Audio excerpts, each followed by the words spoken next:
नमस्कार बंधुरा दीपास किचेने सकलके स्वागत। आज के एक बाटी सूजी और दुटो आलू दिए दारुण स्वादेर एक नास्तार रेसिपि आमी तैरी करे देखाबो। एटा किन्तु खूब सहजे आपनारा तैरी करते पारबेन, खेते किन्तु दारुण लागबे। बानानो खूबई सहज, चलुन देखे नेब। एटा तैरी करार जोन्नो एकटा मिक्सार ग्राइंडार निये निয়েছি। प्रथमे 1 कप सूजी जेटा 200 ग्राम सूजी आमी एखाने दिए दिलाम। एरपरे जतटा सूजी दिलाम ठीक ततटा परिमाणे जल दिए 2 चामच आमी एखाने टक दई दिए देब।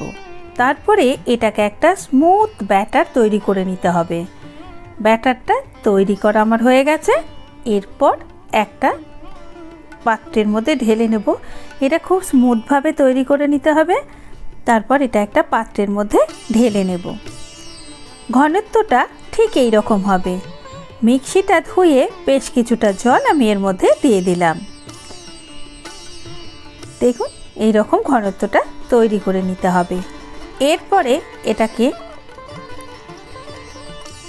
ढाका दिए रेखे देब। ओदिके एटा सेट होते दिए आमी ओखाने किछु सेদ্ধ करा आलू निये निয়েছি। आलूगुलो आमी खोसा समेत सेদ্ধ करेছি। तारपर खोसागुलो छाड़िए नेब। खोसागुलो छाड़ानो हये गेले आलूगुलोके एकटा काँटा चामच दिए आमी एखाने मैश करे नेब। आपनारा मैशार दिएও करते पारेन अथवा ग्रेट करेও निते पारेन, जेटा आपनादेर सुविधा हबे सेटाई किन्तु आपनारा करे निते पारेन। एरपरे एकटा पैन बसिए तार मধ্যে 1 चामच तेल देब। एटा खूब कम तेले एकेबारे बिना तेलेও আপনি করতে পারেন। আর এটাকে আমি একটুখানি বাদাম দিয়ে ভেজে নিলাম। আপনারা যদি তেল দিতে না চান তাহলে বাদামটাকে শুকনো খোলায় ভেজে গুঁড়িয়েও দিতে পারেন। এরপর ওই তেলের মধ্যে 1 চামচ গোটা জিরে দিয়ে দিলাম। জিরেটা 4-5 সেকেন্ড যখন একটুখানি ভাজা হয়ে যাবে তার মধ্যে কুচানো লঙ্কা দিলাম।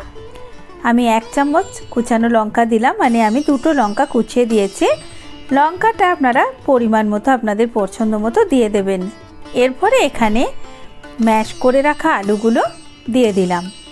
আলুগুলো দেওয়ার পরে একটু ভালো করে তেলের সাথে মিশিয়ে এর মধ্যে পরিমাণ মতো নুন দিয়ে দিলাম আর লঙ্কার গুঁড়ো হলুদের গুঁড়ো দিয়ে দিলাম। তারপরে এটাকে আরও একবার ভালো করে মিশিয়ে নিলাম। খুব সহজভাবে রেসিপিটা তৈরি করতে পারবেন আর একেবারে নতুনত্ব। এই রেসিপিটা যদি কেউ বানিয়ে খেয়ে থাকেন অবশ্যই করে আমাকে কমেন্ট করে জানাবেন যে রেসিপিটা কে কে খেয়েছেন। ইউনিক স্বাদের এই রেসিপিটা সম্ভবত কেউই খাননি।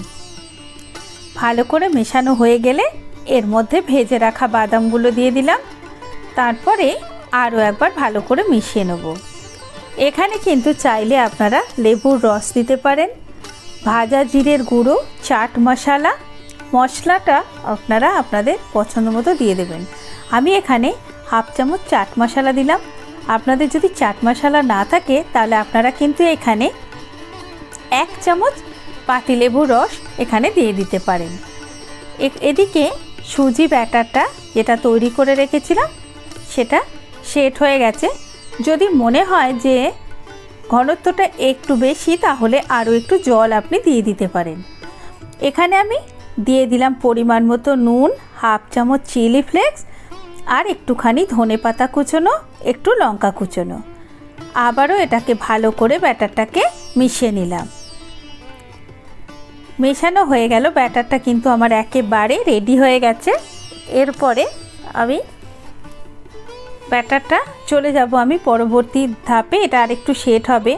ততক্ষণ এই যে পুরটা আমি তৈরি করে নিয়েছি এই পুরটাতে আমি একটু ধনেপাতা কুচোনো মিশিয়ে দিলাম। এরপর হাত দিয়ে এটা ভালো করে একটু মেখে নিয়ে যেভাবে আমরা চপ তৈরি করি ঠিক সেইভাবে গোল গোল করে যতটা পুর আপনি দিতে চান সেই অনুযায়ী এরকমভাবে প্রত্যেকটা চপের মতো করে আমি তৈরি করে নিলাম। দেখুন এরপরে একটা প্যান আমি বসিয়ে দিয়েছি। প্যানটা বসিয়ে দিয়ে খুব সামান্য তেল ব্রাশ করে দিলাম। একেবারে খুবই নামমাত্র তেল না দিয়েও করতে পারেন। আর এইভাবে ব্রাশ করে দিয়ে ব্যাটারটা নিয়ে 1 হাতা ব্যাটার এখানে আমি দিয়ে দেব। 1 হাতা বা একটু বেশি আপনি দিতে পারেন, যেরকম আপনি বড় সাইজ করতে চান সেই অনুযায়ী ব্যাটারটা দিয়ে দিতে হবে। ব্যাটারটা দেওয়ার পরে একটুখানি এটাকে ঢাকা দিয়ে রেখে দিতে হবে 2 মিনিটের জন্য।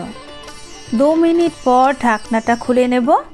এটা যখন 2 মিনিটে এটা হয়ে গেছে, এবারে এটাকে উল্টে দেব। এবারে উল্টো পিঠটা হবে 2 মিনিট, আরও 2 মিনিট এটাকে রাখতে হবে। 2 মিনিট পরে এটাকে আবারও সোজা করে নেব। তারপরে এই পর্যায়ে এসে যে পুরগুলো তৈরি করে রেখেছি সেইগুলো এখানে মাঝখানে এইভাবে সেট করে দিতে হবে। তারপর একটা স্প্যাটুলা দিয়ে, একটাতে যদি অসুবিধা হয় দুটো স্প্যাটুলা বা একটা স্প্যাটুলা, একটা খুন্তি বা চামচ দিয়ে এইভাবে যেভাবে আমি ভিডিওতে দেখাচ্ছি ঠিক সেইভাবে গুটিয়ে দিতে হবে। দেখুন বন্ধুরা, 4-5 থেকে গুটিয়ে এটাকে মাঝখানে পুরটাকে দিয়ে দিতে হবে। ঠিক এইভাবে সেটিংটা করে নিতে হবে। বন্ধুরা, এটা একটু অসুবিধা, কিন্তু একটু করে এবারে উল্টে দিতে হবে। দেখুন কত সুন্দরভাবে তৈরি হয়ে গেল। দারুণ স্বাদের এই নাস্তাটা খেতে কিন্তু দারুণ দারুণ লাগবে। ব্রেকফাস্টে দিতে পারেন, বাচ্চাদের টিফিনেও দিয়ে দিতে পারেন, বা বড়দের অফিস টিফিনেও কিন্তু দিতে পারেন। কতটা সুন্দর হয়েছে আপনারা দেখে বুঝতে পারছেন। খেতে না জানি আরও কত সুন্দর। একবার বানিয়ে খেলে মাঝে মধ্যেই মনে হবে যে রেসিপিটা তৈরি করে নিই। বানানো কতটা সোজা সেটা তো আপনারা দেখতেই পেলেন। এরপরে আরও একটা আপনাদের সুবিধার জন্য আমি দেখিয়ে দিচ্ছি। একেবারে নামমাত্র তেল দিয়ে দিলাম। তেলটাকে পুরো প্যানের মধ্যে ব্রাশ দিয়ে লাগিয়ে দিলাম। তারপরে 1 হাতা ব্যাটার নিয়ে আবারও দিয়ে দিলাম 1 হাতা, আর একটু সামান্য দিয়ে দেব। ব্যাস, তারপরে এটাকে 2 মিনিট এইরকমভাবেই রেখে দেব।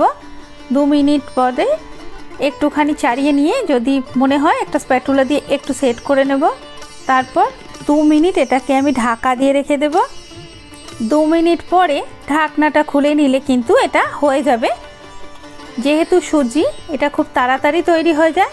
তারপরে এটাকে আমি স্প্যাটুলা দিয়ে উল্টে নেব 2 মিনিট পরে।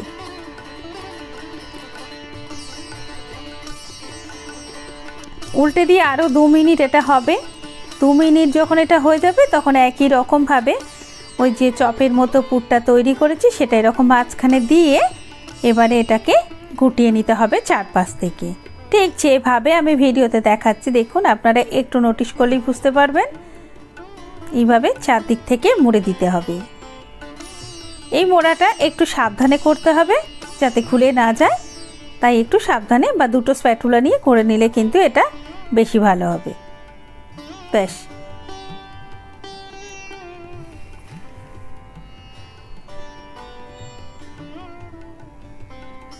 এরপরে দেখুন বন্ধুরা কত সহজে কত সুন্দরভাবে এটা তৈরি হয়ে গেল। তাহলে দেরি না করে কিন্তু তৈরি করে নিতে পারেন। খেতে কিন্তু দারুণ লাগবে। গরম গরম সসের সাথে পরিবেশন করতে পারেন। এটা শুধু খেতেও ভীষণই ভালো লাগে। আর আমার ভিডিওটা যদি ভালো লাগে তাহলে অবশ্যই করে লাইক করবেন। আপনাদের মূল্যবান মতামত আমার সাথে শেয়ার করবেন। ভিডিও ভালো লাগলে আত্মীয় পরিজন বন্ধুবান্ধবের সাথে শেয়ার করার জন্য অনুরোধ করলাম। ভালো থাকবেন। দেখুন কত সুন্দরভাবে তৈরি হয়ে গেল। এরপরে সার্ভ করে দেওয়ার পালা। ভালো থাকবেন, সুস্থ থাকবেন। আবার খুব তাড়াতাড়ি ফিরবো নতুন কোনো ভিডিও নিয়ে। আর দেখুন একটুখানি গার্নিশিং করে দিলাম। এতক্ষণ আমার সঙ্গে থাকার জন্য আপনাদেরকে অনেক অনেক ধন্যবাদ।